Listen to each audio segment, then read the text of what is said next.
Ce magazine vous est offert par Aéroport Bar. Merci pour la confiance en paix fidélité. Vous êtes tellement ébélé à Kolanda Magazine d'actualité en lingala facile plus 243 en mode rétrospective.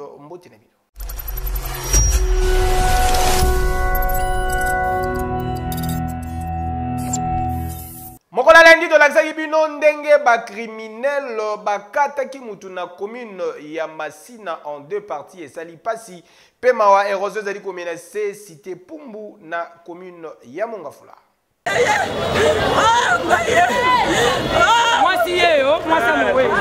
Oyo bozali komona ezali kokende na moto ya 3 pneus boye ezali basaki ya fufute kasi ezali nde nzoto ya mutu bakati en deux parties. Tozali awa na quartier 5 na commune ya Masina esika wapi bakuti mutu ya kokufa, une partie na avenue Feshi, une autre partie na kati ya basak na avenue Malembe. Esali tellement pasi tomonaki présence ya numéro 1 ya commune ya Masina oyo ayaki ye moko ko s'imprégner na situation et puis présence ya famille biologique ya victime. Nani asali makambo boye soki pe ba criminel soki pe ba kuluna mwasi ya Mowei abeti lisolo. Si babenge ba téléphone. Babenge ba solo ni na tune wana nani abengi. Ayoki kana ba lolo ba biloko isa ana ba bala malembe ko biso toteka ba singa kwa. Biloko isa ana ba bala malembe oya kusa ye pa le bibo na tonga bi na tongo te na boya ba 10. Ngala za ka koto ya za na kitole na sita terre jaune. La terre jaune. Aye ko benga na sera tunu ba uti église ngabi na uti église. Oya ka kasi na uti akusula bana ponga bi na oya na oni kala ba. Na bimi 13h na na wente na kuta na bana bazoye bisangai ke papa lobi osela ye akeso basinga wana na malembe o babengela ki na fandi wana bandi ko benga telefone ele ka na bisi mona ga bengela ki na ngai so ka yebise kana ke na poko na fandi ti ba 18h mona na sa na terre chaque na benga bi mama ba bengela la telefone moi si mo ga yebise na aya ko luka papa na wente banda 13h amoni papa te tisiko yango pe na ozeleti awa akomite na yeti awa na kutaki papa na tunenga bokangi papa moko te awa na kati amsu basingana akura akoza na ngo bakangi na basuda na ye awa na tuni na keti bala police nyonso na papa pe la police nyonso na tamboli na monite kana malembe wana mwana ne ya mobali asala kana na yeti kota mwana ne ya mobali na tunenga bi papa yebisekinga babenga ki pembeni na basinga ko eza ko ya kuswa mwana robite ngakutu na yebi makambo wana te ngabi ma yebi senga ke mutango ko sala ne pembe na baba na ka bakate ni tulunga na mwana na to yebo to ko tika ba oba ke nek bazo ke mikolo wana zaki 22h bana na kutu ba kome bla 23h ba benga na mama to komi ngabi lobi na tongo la tongo de mwana zo benga ngai ke yaka to ke lubaye na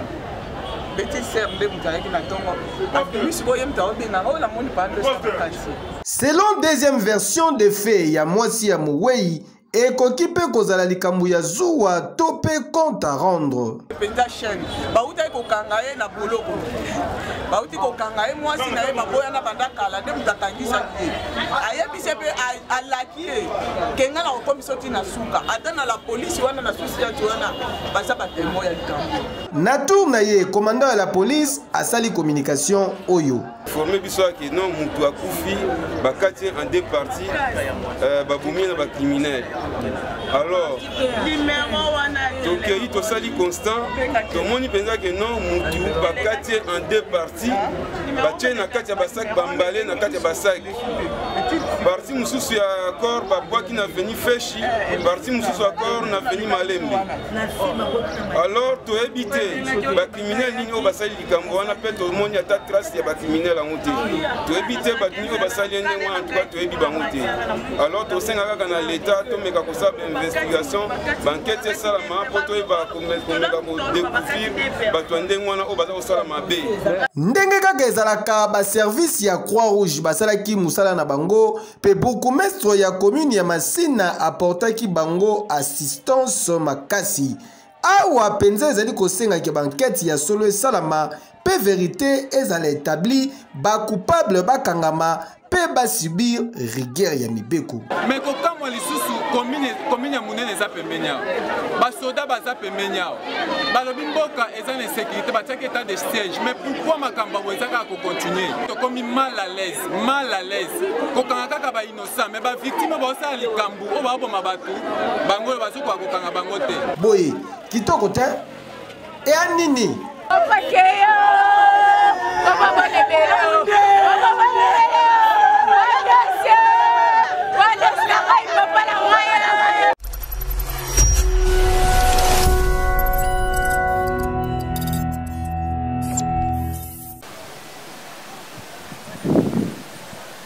tango bato misusu basepelaka mvula ebeta po balala malamu boyebaka ke kote misusu ezalaka milelo neti awa tozali na commune ya Mongafula na cité Pumbu, plus précisément na avenue Ngantsele awa érosion ezolia bango mitu avenue Mobimba ekenda malgré population bameka kostope yango waya ezonga kutu makasi moya kosala ezala lisusu te bato misusu bakima tellement bamona mbulungu ndenge ezali komenase basundola bandaku misusu pe lokola place ya kokende eza te batikala kaka wana yoka lisolo bandako ekei bandako yango ezalaki minene yango ali boso yango kuna ndako ezokende bapango ezolewa ndamu dotika so bapanga malonga te pa ko ndamu bon ibandaki na mai likolo surtout na se ba mai witaka likolo wana ekotaka bandala venir ngantini Kasai et dusoti et na venir à mettre intel à l'équipe so tina Ngantsele mai donc so za ana mai zo wita kuzo kita au kokato tabo te mwana dangala ko kendi donc mai ça va ko so ba kanga so mai likolo so to la kimia koto to na kimete koto biso libule banda kala na se to bunda nango mais to komaka un moment na ba cotisation ba contribution yo surtout to kanga yango sali 4 ans et siko yeye ko fongoma to sengi ba aide ndenge na ndenge ba député mususu ba koma awa kutala ba keyi ba to ya commune ba ya ba telika ba keyi ba ta ONG mususu ba ye ba bani ko pesa biso mo aide na ba sac quelque temps après ba bungi ba moniki le boulot ye makasi ba bungi jusqu'à présent ndenge mo moninga na tenu oyo eza jour dimanche metala na tenu oyo donc na wuti na kati ya libulu oyo ekoma chantier mobile ekoma chantier pona nga ko classer basaka po tozo banga sikoto ebite mbula ko ya na lire nini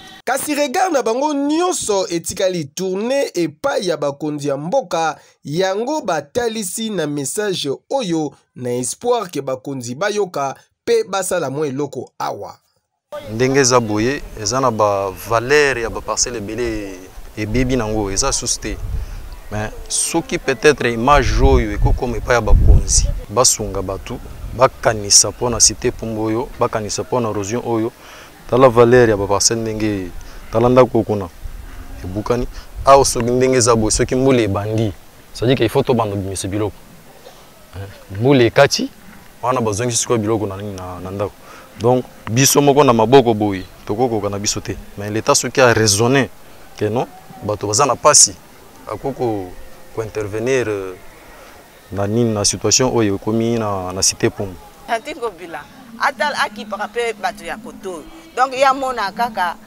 ba commune wana eza pembeni biso pe bato ya suka boye ba commune ya boye ya sima boye fo ya kakotalaka atuna kape ba gumesi ndenge nini biso tozomo donc awa tozozela kambula yengo bila asunga biso penza toyebi mutu akosunga biso te biso toza ba niveau ya se tozotala tozosomba basaki kaka ya sima nde tozobamba so bayebi biso basaki ya tonne wana vraiment ekosunga biso ube basungi biso basaki ka balabala na terrasse mba moko mai wana ezoleka libebe na rivière eza na sekuna eza pasi soki bakonzi ya mboka botiki batu ya cité Pumbu na commune ya Mongafula na érosion oyo po bakokoka kokanga yango te eko riske ke cité Pumbu ezala reye na carte ya commune ya Mongafula po awa eloko ekotikala lisusu te et puis perte ya bato bakobungisa mapango na bango toyebi pe conjoncture lelo po somba lupango eza pasi.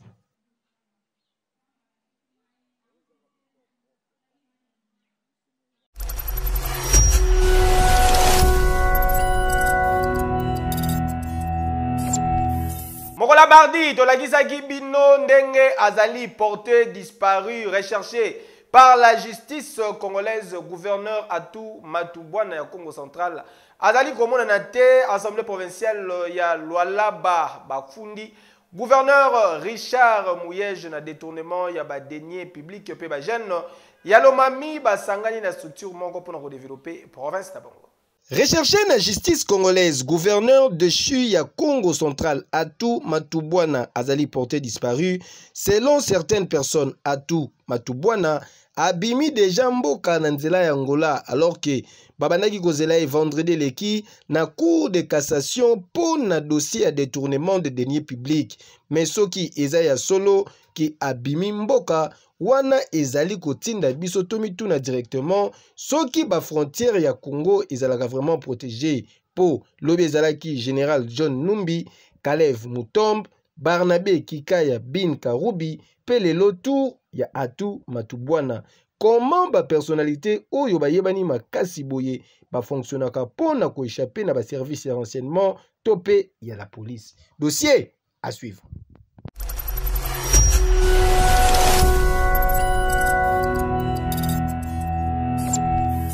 Je ne veux pas demander qui sont pour, qui sont contre.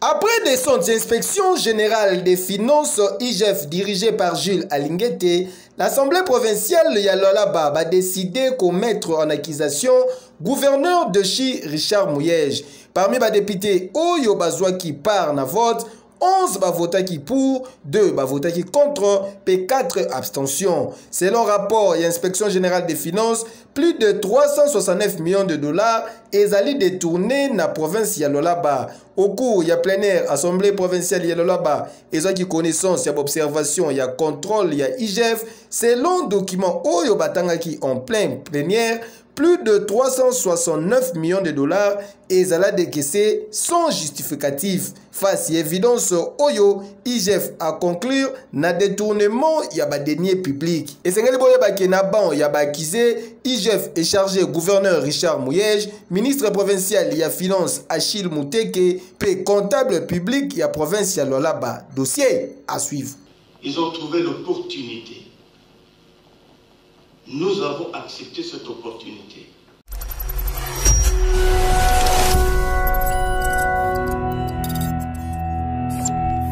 Mokola mercredi, to la Kisaki Bino, marche dispersée, ya bandeko, ya Lamuka, toko l'examino quelques bavures policières et salamaki diront marche, paix intervention, ya ministre de la communication, paix média par rapport à bavure policière. Oh là là, la police a comment ya? Oh là là. La police a comment la ndabiso na presse tension ezalaki makasi mokolo ya lelo na commune ya Masina na district ya Changu esika wapi. La police atiraki ba gaz lacrymogène pour na ko disperser foule oyo yaki ko accompagner Martin Fayulu pe Adolphe Muzitu na marche interdite na gouverneur ya ville Gentiningo Bilambaka. Quelques arrestations ezalaki signalées na ngambu ya ba manifestants pe quelques blessés. Malgré pression, il y a la police. Martin Fayulu pe Adolphe Muzitu bazalaki quelque pas à pied accompagné la population.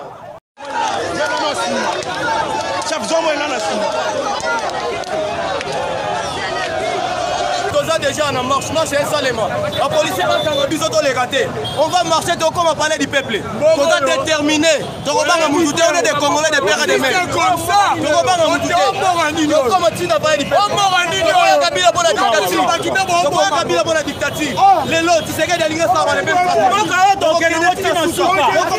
On va manipuler l'élection.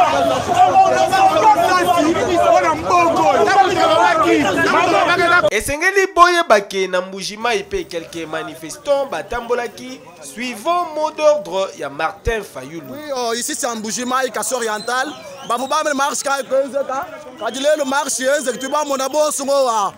La muka moi venir cathédrale tu vas t'angela ko assemblée provinciale. Littéraire. Oui, nous sommes déterminés. On dit non à une scène politisée. C'est les militants de Mbujimai. Asi esengeli kosimba ete lamuka bazali ko marché pour na koloba non na instrumentalisation pe politisation ya seni na ngambu na bango pe Fayulu pe Muzitu bazali ko dénoncer également soi-disant tentative ya glissement ya président Félix Antoine Tshisekedi Tshilombo. Dossier à suivre.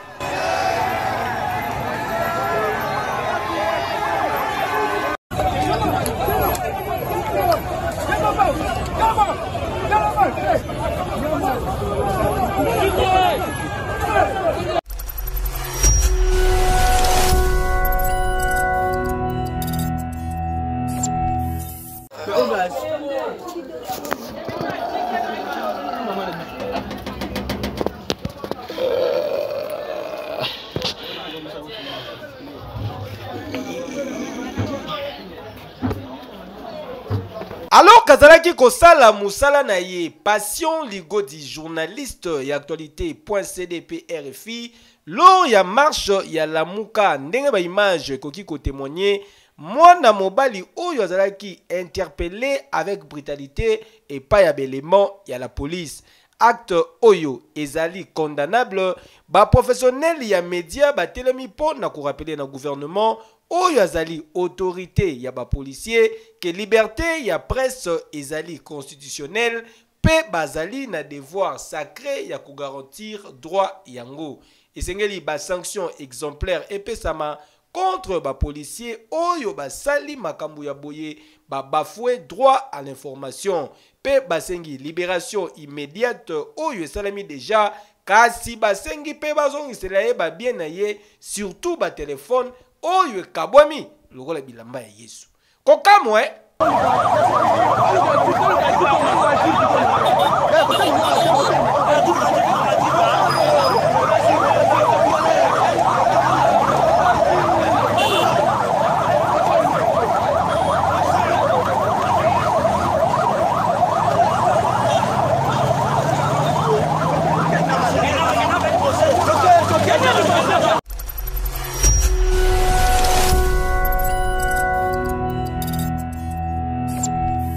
À la suite des bavures policières qu'a subi le journaliste Passion Ligodi, j'ai parlé avec le numéro 1 de la police nationale à l'instant et il m'a délégué le porte-parole de la police pour qu'on fasse le point sur la situation qui s'est passée.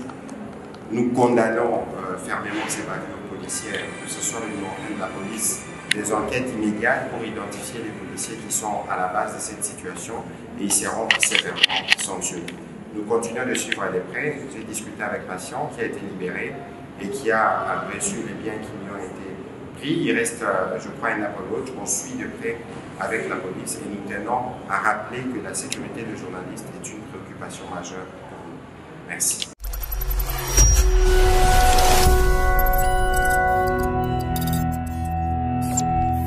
Mokola jeudi tolakisaki bino ba chinois pe ba ougandais oyo bakangi na territoire ya Mambasa na Nord Kivu bango bamesana koyiba ba richesse ya Congo impact ya transport na nzeza ezali esika oyo commune ya Kisenso pe ya Njili ekabwani bolanda.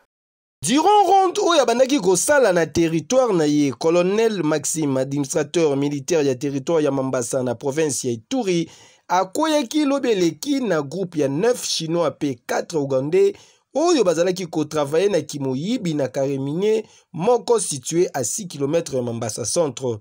Tozali awa na village Sao awa bokondima teke na 5 jours ya pamba exploitation esalami awa hectare ya bazamba ekweyi bakati banzete babomi milanga ya batu kasi likambo ya kokamwa tangu babandi contrôle parmi bango ata moko tazalaki na document oyo ezo autoriser séjour na ye awa na République démocratique du Congo yoka communication.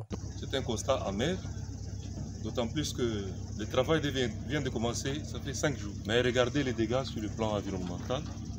Je trouvais des sujets chinois avec quelques Ougandais.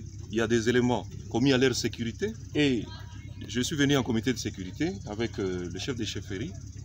Nous avons constaté qu'ils n'avaient pas sur eux des cartes, aucun document sur eux, ils sont en situation irrégulière à Mambasa. Alors ils ont déjà commencé à exploiter, il y a toutes sortes de machines.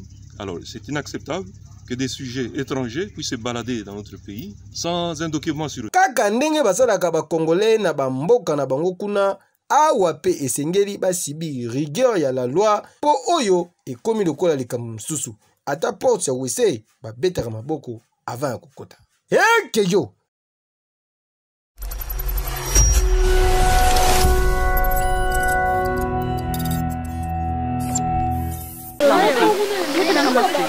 En pleine capitale, kasoko kanisa ke tozali soki na mboka nini alors que tozali awa na nzenza esika commune ya Njili pe ya Kisenso ekutana kasi eloko ekabola bango awa ezali se rivière ya Njili du pona mutu akende Njili to pe Kisenso lokola pont ezalaka te il faut kaka amata na Bwatu avec tout risque permanent awa trafic ya Bwatu esalamaka avec impact pe idéologie moyennant un simple 300 francs na yo nde bandeko basungi yo po lekana na ngambu, c'est-à-dire soki oza na besoin ya kosomba muntsambu ya mama ntimba na ngambu kuna bongisa mbongo ya muntsambu na yo plus 600 francs ya transport aller-retour ya Bwatu. Moko na batu basalaka transport ya Bwatu a expliqué. Bwatu obo mona oyo liboso na kala toalaka na dépôt ya pont manji na oyo ya Njili Brasserie. Bon a tellement population eza mingi. Jamais bat musu bakolinga ke banda otona na ba pont musu bakenda Njili Brasserie eza mo musika. Ya omoni batu bango moko eza gouvernement ezaka niti yo boponi ke na chamwa Bwatu na edara batu mo 100 francs mo 200 ya rondo moni esalema bo. Pe ba Bwatu ebandi lelo te. Oyo ya biso ebanda so ebanda 1980. Si lelo enregistre kaka boti bana bakole epe bakoko. Fombongo kaka tozwaka 300 francs na mutu. Ok, oye aller-retour 600. À part ça, l'État pas aura peu moi taxe na ya zanga kolo mabela zanga rater aura moi taxe na mike ndezalara. Au moins il va parler venir ezoko zinda do so mai tondi ko mona ndeza buite mai banda banana bazelo wana ekende tina bambila wana kuna esala na mo voyage déjà. Tika botu so eza 300 so mai ye tika botu koma 500. Donc il va multiplier pour trajet pe eza mulai. Lokola papa oyo bozali komona ayaka nde kotoka mai na ngambu oyo ya Njili po kote na bango kuna mai ebimaka te chaque jour pasi yoka témoignage. Na uti ngambu na uti na ndagu na ngambu ya Riflar na zoke na ngambu ya Njili po na kosomba mai. Po biso kote na ngambu na biso awa ba pompe zate tozana ba mai ya mabulu. Donc batu mingi bazolinga ba mai wana te yango moni nazoke na ngambu na kenezo mai pona zonga na ngai Bwatu ezali 300 francs mais na ndenge na yoka na kana bandeko malamu soki naza na 200 na pesi na ke na ngambu Njili chaque jour popo boko matiko toyo bambisika dipeza la mingi na kata mai tellement ekoma kosala bango pasi na kanda neti mama oyo alobi embadi aboyi na ye koloba ke na bona en tout cas kozala malamu mingi soki esika oyo basaleli bango pont po ekopermettre bango kolekaka awa malamu ezala ta kote ya transport olie bakenda kosala tour bakenda kobima ti kokatisa pont ama ya Njili kuna kobima quartier 1 bakobanda na bango kobimela kote oyo kokamo na kumisi nzambe parce que awa toujours pena chance ya okutana na possibilité mais lokwa bino boye to sepeli mingi. Mokola vendredi to laksa ibino ndenge nini commissaire supérieur principal ya la police ya ville ya Beni a présenté qui ba criminel to ko laksa bino réaction ya population par rapport ya liberté provisoire ya ancien ministre de la santé docteur Etienne Longondo. Banyokoli population mingi na ville ya Beni batu oyo bozali komona bavandisi na mabele boye. Après bouclage musclé ya la police na butu ya lobby eleki nde bache bango maboko. En télévision il est tout. Aujua ba kama mwa chezaka napo. Mais je télévision face ko balikuwa na fa bouclage njoko yena mimi sasa balenda nibana ningo na télévision. Nawe dossier arme wewe kona wewe haiko mie na dossier ya arme sivijua yako mimi nikia kuta tuko tulikuwa na humu kiana tu nekala fasi moya banakia tukamata pale. Mbona nekala wapi? Kwa grau ule je sais tuko ba mu quartier pale. Musala manger, musalom restaurant. Musalo na tunu na television na bibi yake. Na huyo. Ndio, lakini nyie wote mnakatala mnasema arme haiko yeye. Sasa hiki ya nani kweli sema kwa nje? Ni kweli mie sibaki na sia kusana kwa arme ya nani? Sijue. Commissaire supérieur principal ya la police ya ville ya Beni nde a communiqué boye. Biso tosito bandaki déjà une semaine ya ngoyo. na batu oyo tozoko kanga moko mais ba événement oyo yaki nde sali ki tozui moi retard moké sinon tosengi na population bazala na kimia biso tozo sala musala poto prouver que eza kaka armée ba soldat na ba police ne baza koyiba te bango yo ba civil baza koyiba arme yangoyo to kozwa ya ba civil o ba yiba kanango mobali na ye nde mutu oyo a utilizaka arme oyo mobali na ye nde azaka na arme oyo mwasi oyo mwasi malamu asalisi biso na musala et puis mwasi oyo yango azako bela yango nga moko na tindie na hôpital moi-même je le prends en charge parce qu'aza mwasi malamu je n'ai jamais vu mwasi malamu il nous a tout dit nde to komi na niveau ya kozwa arme oyo mobali civil ba utilizaka na ba oyo nyonso so komona awa mutu wa malamu azate kokanisa ndenge bazana elongi moya mwana mukeni mutu wa malamu awa azate bango nyonso oyo azana ba problème ebele awa boyende ezalaka ekeyo yago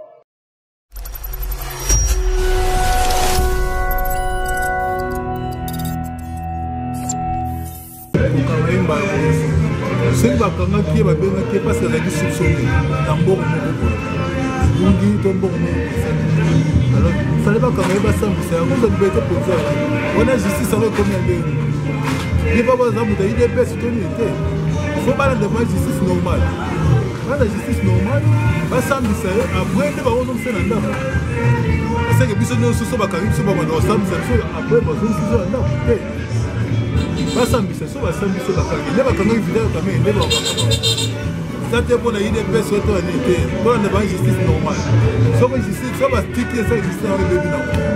Vous savez, selon le droit, on ne peut pas arrêter quelqu'un et puis libérer quelqu'un sans pour autant l'entendre.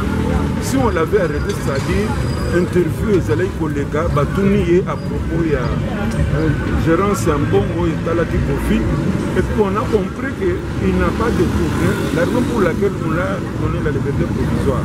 J'espère que c'est ça. Parce que dans droit comme tel, on ne peut pas arrêter quelqu'un subitement le relâcher. Non. Il faut comprendre quand même que nous sommes dans un état de droit, bien que tous soient policiers, nous sommes un état de droit. Alors, ça qui m'a la détourné, on l'a arrêté. Je crois qu'il a fait à peine, si c'est 2 semaines. Si on l'a relâché, c'est qu'il est innocent. On l'a trouvé que dans ma main saleté, selon les explications. Voilà le besoin modèle et en bon cannabis. Le modèle en bon cannabis. Les locaux, les awana, bango zero sala mbongo na bango. Batu mingi oyo baza na makala bazobela mais soki abeli bazosala na makala mais bakosoka zwi abeli makala babimisi yango quelque part mpo nde azosala na makala te ozomona mais ezali likopa ya bango moko bango na bango.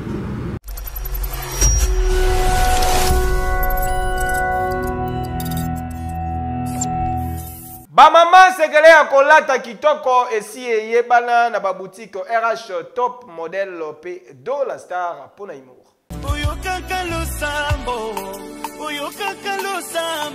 Kinshasa, bamama ya Congo, Kinshasa pe Brazzaville, boyebisa bango ke banvoiti te. Désormais, pona kolata malamu, baboutique RH Top Model, etiki ba porte na yango polele.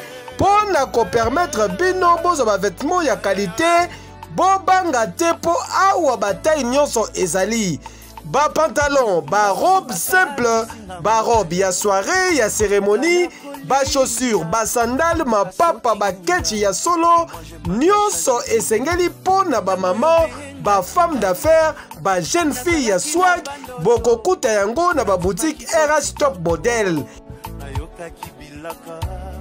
Sinachangisi pinzoye ya mawate bizoli ya bolingo bona moto alokoti ngai oyokaka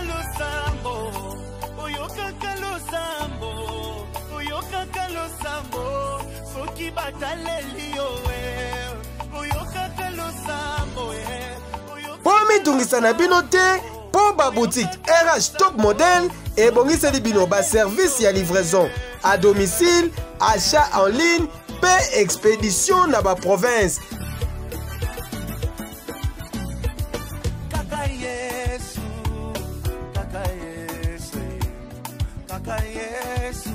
Zambalola salisinga Kaka Yesu ouais. Kaka Yesu Zambalola salisi. Chante avec moi, on y va. Jésus Zambalola salisinga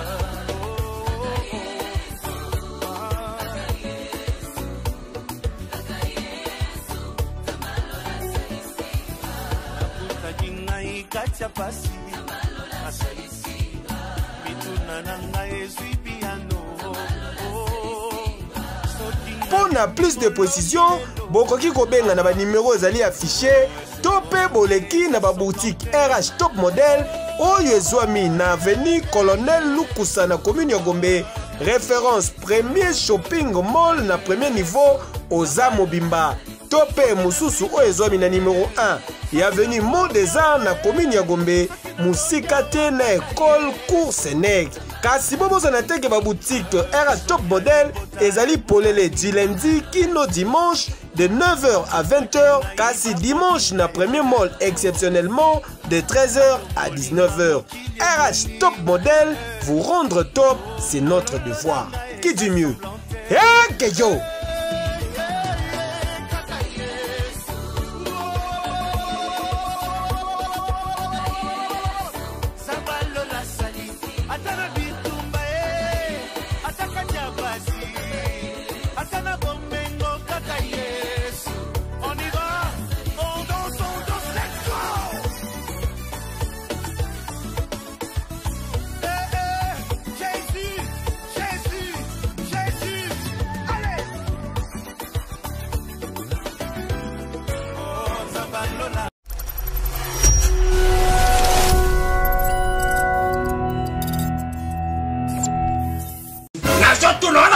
Combien? Oh, papa! Bien, bientôt, il faut faire ça combien?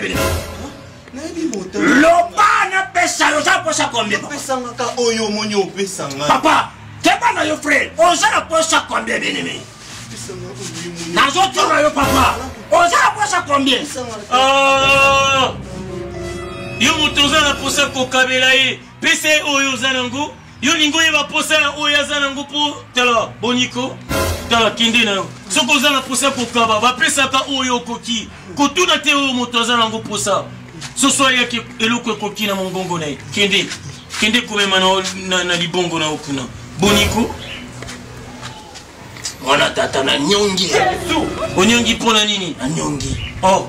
Obengani mundimi. Soki ozala ki na posa kokabela ye okotuna mitune belete opesi ye oyo ozanango boni boyeko bokomi kolekisa yo ngandi na zipa yo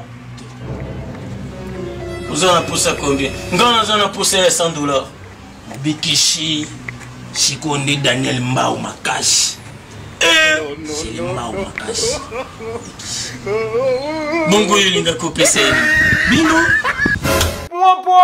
Hey, elakisaka ke tokomi na suka ya présentation ya magazine na bino ozaki tellement ebele ya kolanda yango botika to souhaiter joyeux anniversaire na maître Aristote Amaro, l'homme des 136 000 mouvements Motama et la moto fêté Tomela Tolia, profiter la mokolo lelo po ezali mokolo na yo que du bonheur. Merci na David Kalambai azalaki na sima ya caméra pe na réalisation Jonathan Kanga et pourquoi pas Benny Mukidi. Bamata bakita ba kolma belé fils mani na préféré bino ekeyo. Ce magazine vous a été offert par Aéroport Bar.